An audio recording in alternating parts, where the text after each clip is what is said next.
Good morning. Good morning. And thank you, Kelly, for so bravely sharing an important story from your life on today's worship theme of failure, those times in our life when we feel life has not turned out the way we hoped or wished or planned. I want to share, for our reading today, I'm actually going to share a story. Not all the sacred stories of this world have always been written down, and such is certainly the tradition for a lot of the sacred stories from India. Many sacred stories were orally shared for a millennium or more. And such is a story about a water bearer. Now, this is a story that's sometimes told to kids, but I think it's just as wonderful and meaningful for adults as well. So if you can imagine from that childlike standpoint, Disney's Beauty and the Beast, where the teapots and the candlesticks all talk and dance and stuff like that. We have in our cast of characters in this story, this sacred story, 2 water pots. So we have a village in India, and a villager who goes to his well every day to get water. And he bears on his shoulder, on a stick, 2 water pots, one on this side, one on this side. And he goes down and collects water every day to bring back for his family. Now, one of the things is one of the water pots has a slight crack in it. So he goes down and fetches the water. And these water pots, in this Disney-esque version of the story, they are self-aware. And so the one pot, let's say it's on this side, it's always self-aware that it's leaking water as it goes from the well back to the house, and it never carries back its full load of water. By the time they get back to the house, it's only 3/4 full or half full. And it's very self-aware of this and feeling very deficient. And this goes on and on and on, and it worries and it apologizes to the man who owns it, the villager, the farmer. And finally, the farmer turns to it after many days of this, and says, "Look, I've known you've had a crack in you for all since the very beginning. I want to show you this path that we walked on between the well and where we live." And the villager took the 2 pots on the little trek and said, "Look at this path. You're always on this side when we're walking from the well back home. And on that side, there are all these flowers. And I had been planting seeds on that side of the path. I knew that your pot had a little bit of crack in it. And I knew that as we would walk home, that side, the water would drip, and these seeds would receive the nourishment. They'd receive that water, and that they would flower. And you didn't know this, but whenever those flowers bloom in the spring, after they've grown, I cut some flowers, and I take them to the different houses in our village. And so many people find joy at that, at receiving these flowers that you help water, that you didn't even know about." And so, this story of this pot that felt it was very deficient and felt that it was a failure had actually been offering gifts to the world, gifts that led to flowers blooming and led to bringing cheer and good tidings to many homes in that village. I invite us to think about our own life, your life. And what failures have you wrestled with that, with the passage of time, you've come to appreciate as actually being gifts?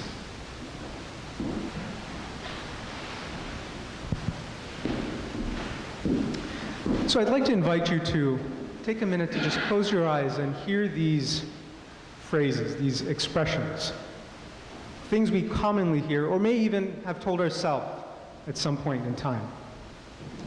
Our educational system is failing our kids.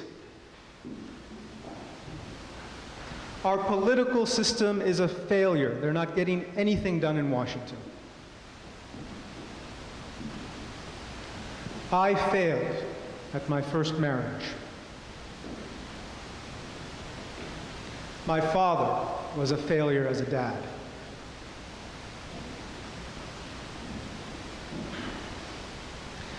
These are not neutral statements. These are highly evocative statements. We just spent an entire election cycle last fall hearing tons of rhetoric all along these lines about how our country is failing in every conceivable possible way. The language, the lens of failure is a powerful one. That's why it's used by politicians. That's why it's used in public discourse. It means something deep and profound when we bring that lens and that framework to bear on ourselves. And we each have done so, sometimes many times in our life. We might look at a period of our life and a certain experience and view ourselves as having failed. Now, I'm a little bit of an odd duck as a Unitarian Universalist. I should tell you a little bit about myself. I am a Unitarian Universalist minister. I have been for about 10 years or so. I grew up Hindu, in a very conservative, traditional Hindu family. I still consider myself Hindu, a progressive Hindu. I also study in a Native American spiritual community. My spiritual teacher is Lakota. He lives out in New Mexico, and I belong to a community out there of practitioners who follow those teachings and those ways of being. My teacher actually, he's a very modest man. He doesn't, promote himself or give press interviews, but he actually, for the first time since I've known him, he gave a radio interview about 3 or 4 weeks ago. I've never done that before. And it was fascinating. He talked in this radio interview, shared a story that he shared with me, I'd say about a year ago or so, around a campfire once. It was late at night, 2 in the morning. And he shared the story of how he had been living in New York City at the time of 9/11, when the planes hit the towers. He had not yet embarked on his own spiritual path, at least not to the fullness to which he now is living in. Those planes hit, and he was very shaken and rattled. And he called one of his spiritual elders, a man named Charles, to share his concern, his feelings that were coming up. And Charles said, "I'm gathering folks in our New York area community tonight. Come over to my apartment." So he went that evening. Charles lived in a high-rise apartment, and it was possible to see the area where the Twin Towers had been from the vantage point of this apartment. But when my teacher when Wolf arrived, he saw that the drapes had all been closed. And he had actually been wanting to be able to get a view of what had happened there. So he went up to Charles's windows and he pulled the drapes back and was staring at just these plumes of smoke and ash that were all that was left. And Charles came, his elder came. Charles gently closed the drapes and said, "In our ways, in our teachings, we don't stare into the face of destruction. It's not what we do. We pray. We pray for the opposite energy. We pray for peace. We pray for compassion. We pray for understanding. We pray for healing. We don't stare into the face of destruction." A very powerful and important teaching. What does it mean when we encounter those times in our own life, those times that we could characterize as filled with destruction? Now, not ignoring destruction. That's not the teaching. The teaching is not to ignore the fact that there is destruction, the fact that there's failures, the fact that there are deficiencies. Those things are around us every single day, all the time. Don't stare into it. Don't get lost in it. That's the danger. When we stare into it, we can get lost in it. Let me share a little story with you. So I grew up, as I mentioned, in a very traditional Hindu household. You could say even Orthodox. My parents had an interesting marriage. It wasn't always the easiest of times, and my father was prone to unpredictable, at times, bouts of anger. Other emotions too, but at times bouts of anger. And as a little kid, his emotional unpredictability was quite hard. Never knew what to fully expect, felt at times I was walking on eggshells, and when those volcanic spouts of anger came, you better run and hide. That's the best you could do. Get out of the way, because that volcano's going off. And what happens? Some of this might resonate with some of you. This is not an unfamiliar type of pattern. For kids who grow up in these types of environments, you become fearful and you become resentful. No kid grows up appreciating volcanic, unpredictable anger around them. You grow up resenting it, and you grow up fearing it. And as part of resenting it and fearing it, I also grew up with my own narrative around what a horrible father my father is. Not is, was. Actually, I have a wonderful relationship with him now, but was. Grew up with this narrative. He is a horrible father. I will never be like him. That's another story we often tell ourselves as kids. I will never be like X. Mom, dad, grandmom, granddad, uncle, aunt, whoever. I will never be like them. I will be the exact opposite of them. Okay, so I told myself this. I will never be like my dad. Angry, unapproachable, right? Well, a kid who grows up feeling resentful, feeling fearful, what happens? Grows into an adult who is like this, constricted, protected. No one will ever hurt me the way my dad hurt me growing up. Couldn't trust him, couldn't open up, couldn't approach him, so I will be tight and controlled. No one will ever get close enough to be able to hurt me. And as an adult, what then happens? The story was, my dad was a failure. I grow up, constrained, tightly controlling adult. Meet my first partner, we eventually get married. Never really allowed him close enough to me. Never really opened up and fully shared everything about who I am, what my life was about, the things that I cared about, the things I struggled with. That one story of failure, how deeply I bought into my dad being a failure. No one will ever hurt me again the way that I felt hurt by him. That story of failure fueling and creating another story of failure. The story I was acting out in my first marriage. One of the things my spiritual teacher loves to say is there are only two basic energies in this world. There's fear and there's love. Everything else is derived from each of those. And the two cannot reside in the same space. If you are grounded in love, fully grounded in love and embodying it, it is impossible to be fearful or angry. If you are grounded in fear, it is impossible to be fully grounded and present to love. Now, I could have shared any story of failure. I choose to share a life course story. We each have these stories that are so deeply, profoundly important to us that we, at times, don't even share them. Or if we do, we share those stories with one or two or three people. It might take a lot of trust before we share some of those deepest, most profound stories with people closest to us. I call those life course stories because they define our life course.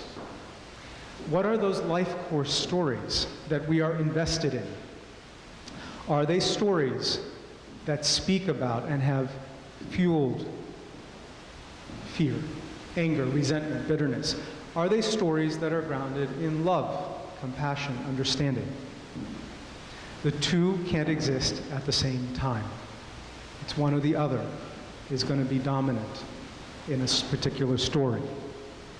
One or the other is going to be dominant. One of the things that we often wind up doing is we tell ourselves that we're not invested in a particular story anymore.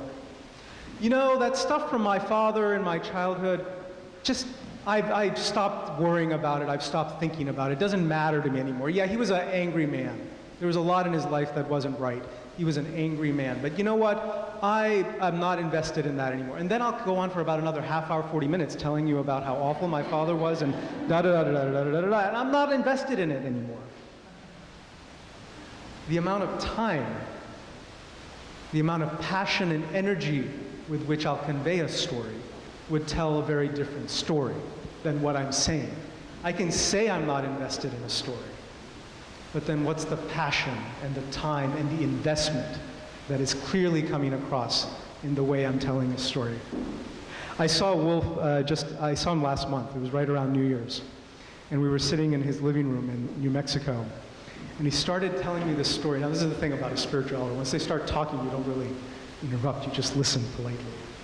Absorb, take it all in. So he started sharing this story about a common friend who had, he felt hurt by. And once the story started, it was literally an hour later. An hour later, I just sat there and listened, and this friend did this, and this, and this, and this, and this, and this. And he finally finished. And he laughed. And he said, I guess I'm really invested in what I just shared. I guess I'm really invested in that story. I'm glad you noticed that. That's one of the things you've been trying to teach me.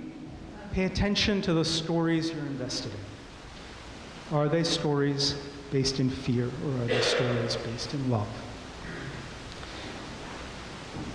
One of the challenges in our lives is, how do we transform these stories?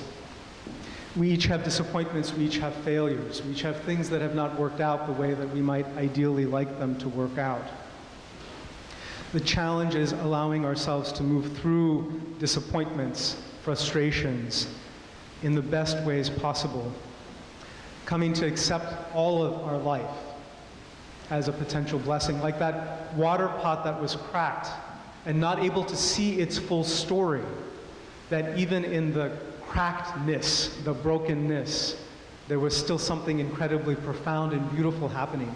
Most of us Unitarian Universalists, we would say, you know, I accept everything about my life. I accept everything about my life. I am the sum total of my full experiences, all my experiences. Most of us would say that, and really believe that with conviction as we say that. If that's true, then there should not be a single story we tell with that negativity, that passionate negativity. If we truly believe that our whole life, we are the sum total of our whole life, and all of it has been a blessing that allows us to be as compassionate in who we are today in the present moment, there should not be a single story that evokes negative passion, negative energy. We should be willing to truly accept all of them as blessings, as gifts that have allowed us to grow in some way.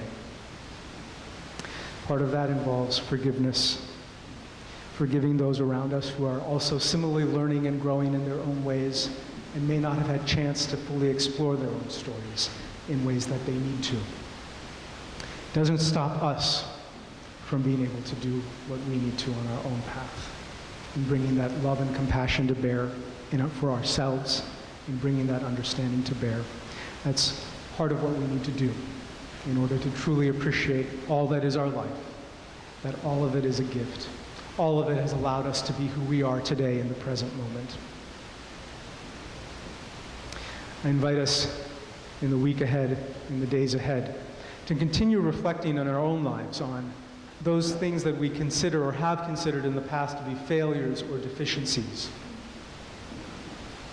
Those things that evoke passionate energy in us, energy that may invoke negativity or involve negativity. How can we bring our love to bear, our compassion to bear, in touching those stories, transforming them to truly be gifts in our lives? I invite us to rise in body or spirit for our closing hymn.